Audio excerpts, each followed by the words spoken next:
Greetings, dear ones. I am Kryon of Magnetic Service. Again, we tell you that the name of Magnetic Service is a metaphor. For the magnetic grid of this planet contains that which is what we would call the posturing of consciousness. We've told you before that you could not live here without it. The fact that it had to change in the early days to reposture itself and get ready for what's coming. That's the service that I originally have come for, and now I am a messenger. People have said, well, where do you really come from, Kryon? I told you this morning, and I am not an entity, and not singular. I'm from the creative source just like you are. I represent pure consciousness of love and compassion. And I speak through this human being who you see sitting in the chair. It is not unusual. It's not odd. It's not spooky. It's filled with compassion, love, beauty.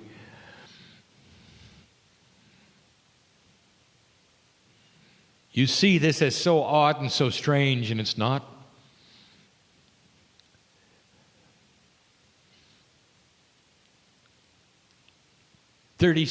Thirty-something years after the death of the one you call Jesus, there was an apostle. Saul of Tarsus is in prison. Now his name is Paul, and he's writing what will someday become the Holy Scriptures. And he's sitting there by himself. And the man is filled with joy, and he has tears running down his cheeks. And in a half light, he is inscribing the words that so many millions will read someday, and they will call it the Word of God. Is not the Word, it's Word of Paul. Under the influence of channeling, directly he is receiving information about the beauty of God, what has happened on the earth. The Master of Love, word after word, thousands of them, in prison. And he is so alive with it. He's channeling. And you don't have any trouble with that, do you? But when a modern man sits in a chair and does even a fraction of this to give you updated messages from the creative source, there are so many who say, impossible. This is your discernment. There is no judgment of your belief. But I ask you to discern, at least discern. I ask this of all those who would listen to me right now. Are you going to use what you think is real as the litmus test, as the measuring stick? Or are you going to discern the energy of what you're hearing right now? Are you going to listen to these words and understand and hear and feel the compassion and the love for you? Or have you already got your mind made up that it isn't happening? This channel today is going to be an answer to a question that was asked. It may not be exactly the question or exactly the answer, but it's close enough. For one of the driving questions that every old soul or light worker would have on this planet right now, one who is awakening to an energy that is so different right now, one who is aware that things are changing spiritually, physically, right now. That person would ask this kind of question. Dear Kryon, dear Spirit, dear God, in this new changing energy, what is it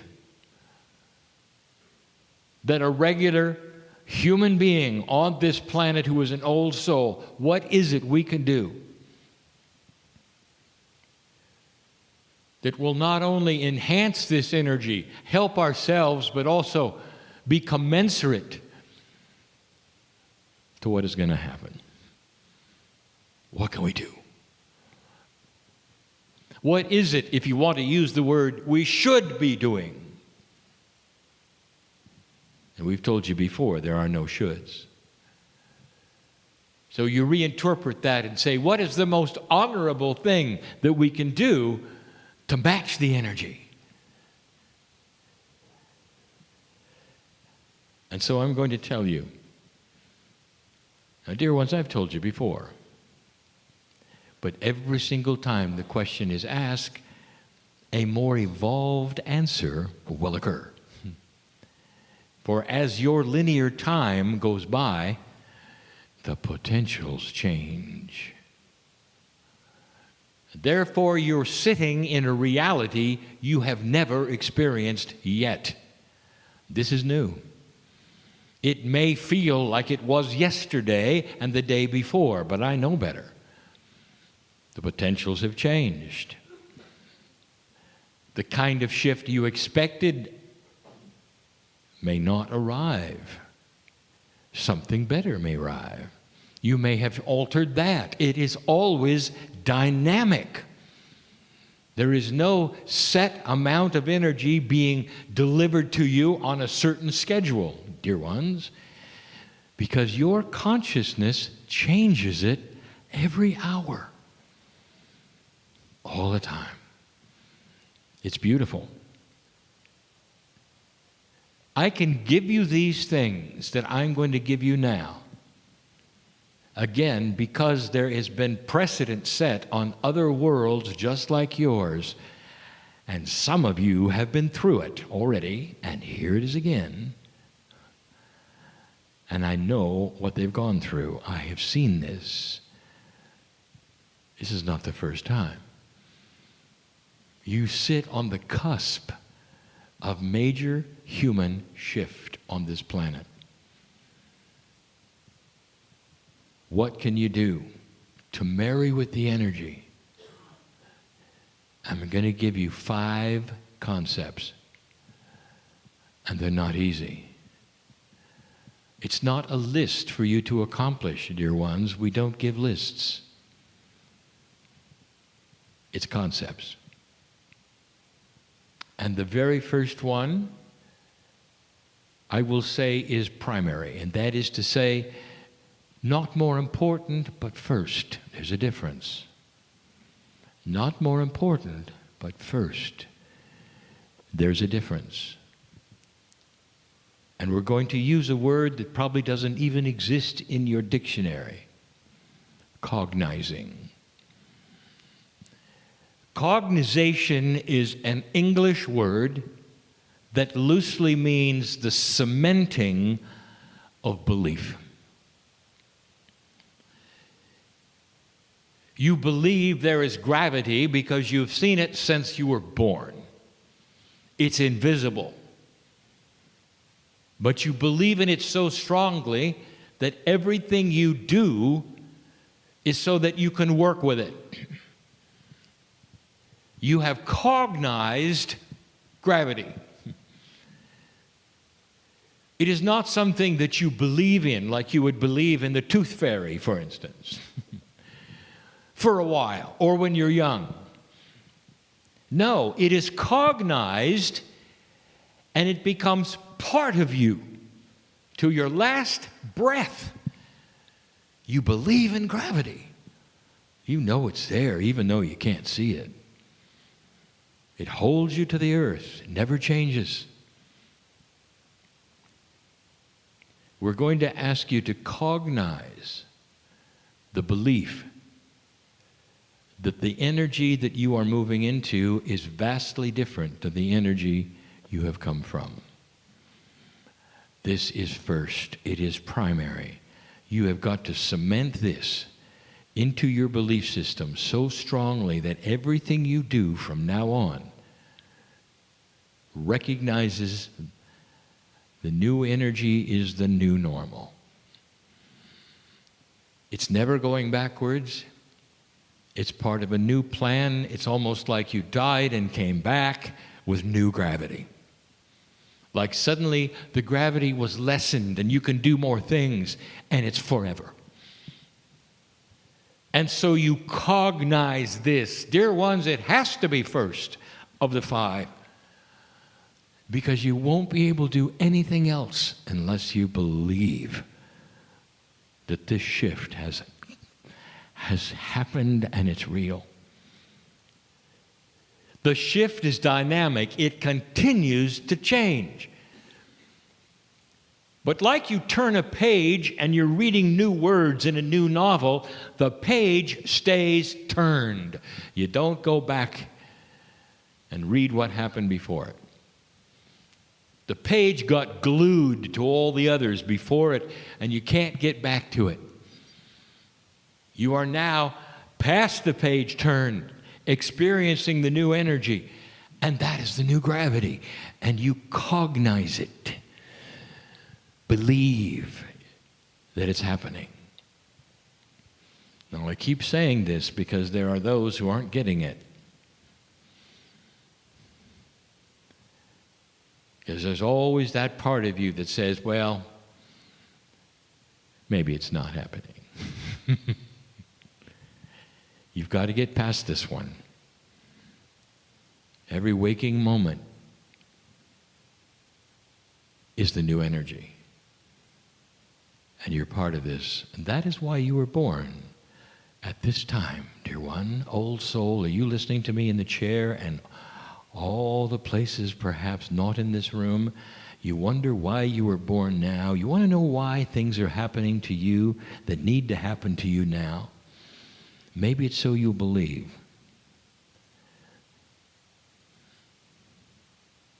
There are some negative things in your mind that may be happening right now to you. And you're wondering, why me? Let me say something gentle to you. You're so stubborn that you're going to have to do something for yourself to realize that this is new. And when you do what you need to do for yourself and get past this hurdle, you'll realize there isn't anything you can't do.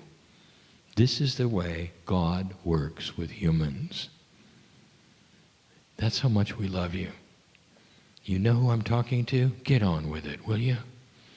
Cognize this. That's number one.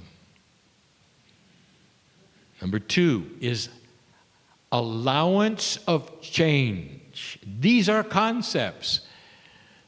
Oh, stubborn human being, get used to it. Things are changing, and they're going to change perhaps not in the direction you had planned. How do you feel about that? Oh, singular human being with a singular purpose and a singular idea of who you are and what you should do. Get used to this. Allowance. Can you sit there and say this or something better? I allow growth. I allow consciousness change in me that may change my life in ways I never ever thought they would change. How afraid of this are you? The fear is about change. It's not about where it's going. It's just about the word itself. Change. So the second in this 5 set is allowance of change. Now look at the numerology of these things. Number 1 is always new beginnings. That's easy. You got to believe. Number 2 often deals with duality. And duality really is the primary fear of change. You just don't want this thing to move off that center point that you're used to, do you? Between light and dark. The duality that you've been used to, that balance between light and dark, is comfortable. Now suddenly, Spirit wants to push it a little so that you capture a little more light, so that the darkness starts to diminish in your life, and it's going to change everything. Do you allow it or not? Belief. Allowance. Allowance of change. From the other side of the veil, we look at you and we say everything that you're going through is like breaking old habits. They're just habits, that's all they are. You're like someone who has superpowers. You can fly. This is a metaphor. And you walk on the earth knowing that everything before said you couldn't fly.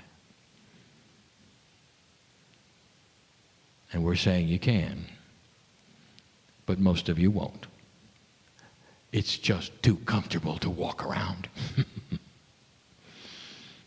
The metaphor is clear. Allowance of change. So the next three are more practical, but very difficult. With your belief intact, with that which is your allowance for things to change, your conquering of duality, you're now ready for one of the biggest steps. Number 3, compassionate action. Everything you do from a standpoint of compassion. You're going down the road and you're in your vehicle and somebody cuts you off and honks at you and they're an idiot and they're a fool. And how do you feel? Is it possible to take that scenario to a compassionate level? The answer is yes. First of all, don't let it affect you. Because you're a compassionate person, the buttons of anger, frustration are disconnected to the point that all you can think about is that that person is having a bad day. So you back your speed off so that they have an allowance. You give them more space so that they'll feel better. There's no grudge you hold. You don't yell at them back. You have a compassionate action in everything you do. Things happen to you with other individuals that might have normally hurt your feelings because your life is unique and there are things that will hurt you, perhaps, in what people say or how they act or what they do or don't do, or the disappointments that you would have with others around you. This is simply human. But what if everything you do comes from a compassionate soul who sees it all so differently? Dear ones, in a compassionate way, there is no one who can hurt your feelings ever, because you know who you are, and they're just having a bad day. Do you see what I'm saying? Compassionate action is coming from a compassionate heart no matter what. It is a position of strength. Now, some of you listening to this in other lands right now need to hear this. It is not a weakness to be compassionate. The masters of this planet exuded compassion. The very ones that you may worship are about compassion. They were not weak. So whatever you've been told about a kind, compassionate person, you're going to have to rearrange your perception, because that is strength. Compassion is strength. A balanced human being will not catch disease. Did you know that? A balanced human being will have that which you would call synchronicity. Others call it luck. Synchronicity. to be in the right place at the right time, to have the right things happen, because they're compassionate.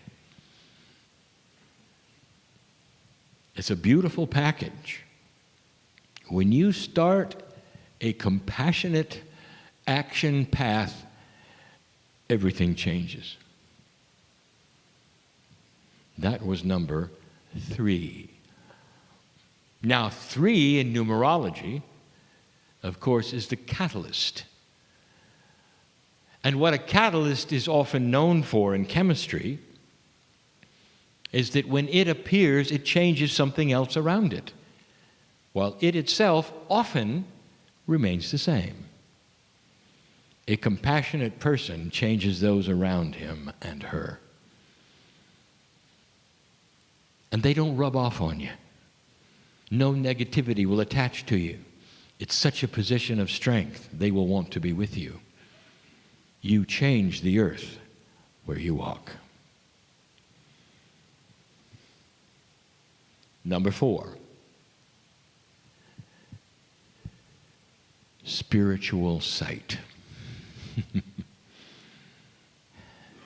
I want you to start seeing the grander picture. I want you to see God in everything. I want you to look outside and see God in the trees and in the dirt. In the light that comes from the sun, I want you to feel the warmth of the love of God shining on you even in the dark. Spiritual sight is something that many have anyway. They're so aware that God is in all things. But it's part of this circle that we're describing of the 5 things we want you to know you can do. Compassion is one thing, but spiritual sight, this actually proves that compassion works because you can see God in other people. The one who cuts you off on the road has God inside, just doesn't know it. Just doesn't know it. And your spiritual sight, married to your compassion, says, there goes a creature just like me who doesn't know about themselves yet. Not yet. Not yet. The compassionate soul, which was number 3, who has spiritual sight, is the one who can see God in everyone. It helps become compassionate, doesn't it? When somebody yells in your face, and what you see in their face is God. Can you do that? You've got to think differently. You might even have to be like the masters. And this is what they had. Dear ones, these things I'm giving you are true and accurate representation of the new human being. You're not going to be fully 100% successful in any of these unless you practice them. Number 1 was to cognize that which has changed. When you cognize something, it doesn't happen instantly. You're going to have to work on it. The belief has to be cemented gradually as you see the evidence of it, and eventually it cognizes itself. You are actually training yourself to cognize and believe. The allowance for change, you have to train yourself to accept things that might be different. You're working on it all the time. The compassion comes slowly, not all at once. Don't feel you failed because you get frustrated or even angry. It's just a reminder that you weren't compassionate yet. And spiritual sight, it comes with time, dear ones. It comes with time. There comes a time when everything you look at will be in the light of God. Everything that is there. The server who comes to the table is not a server. It's a beautiful human being carrying the Creator's light. And you smile at the server and you just want to hug that person and say thank you for coming to the table.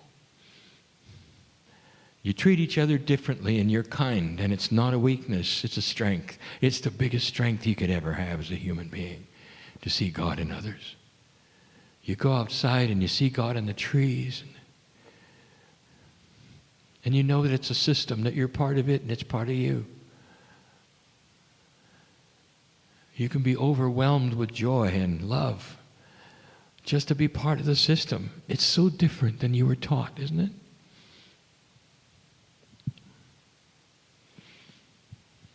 We've saved number 5. In numerology, 5 is change. And it's one of the hardest ones. And it's called patience. The human being wants everything now. See, I know who's here. It is inbred in you. We've discussed this so many times. It's entrained in you. When authority speaks, you want to have it now. Every single time there is something to accomplish, there is a push to do it quicker than later.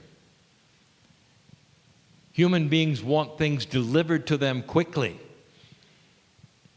And they want action to happen immediately. You're going to have to practice relaxing with synchronicity. The things that many of you are asking for, listen to this. This is important. Wake up. The things that many of you are asking for are dependent on other things happening first that you seemingly have no control over. But the potentials are there for them to change. If you can wait for it and not be frustrated or angry, that is the task. Years and years ago, when I first started channeling with my partner, we talked about having the ticket to the train and standing on the track. You have earned and paid for the ticket. The train is coming. You just don't know when. And so your patient person will know the train is coming, be comfortable with it, and have a nice time waiting for it, instead of complaining that it's late. Patience. Spiritual patience is gold. It's hard. Every single one of these 5 things is not intrinsic to any of you. You weren't born with any of them. And that is why they're difficult and so accomplishable, dear ones. Don't work on them one at a time except the first one. Make it first. Cognize what you're doing, understand and believe. And then the rest of them you can work on all at once. Some of you will be better at one than another. That's just because you're unique.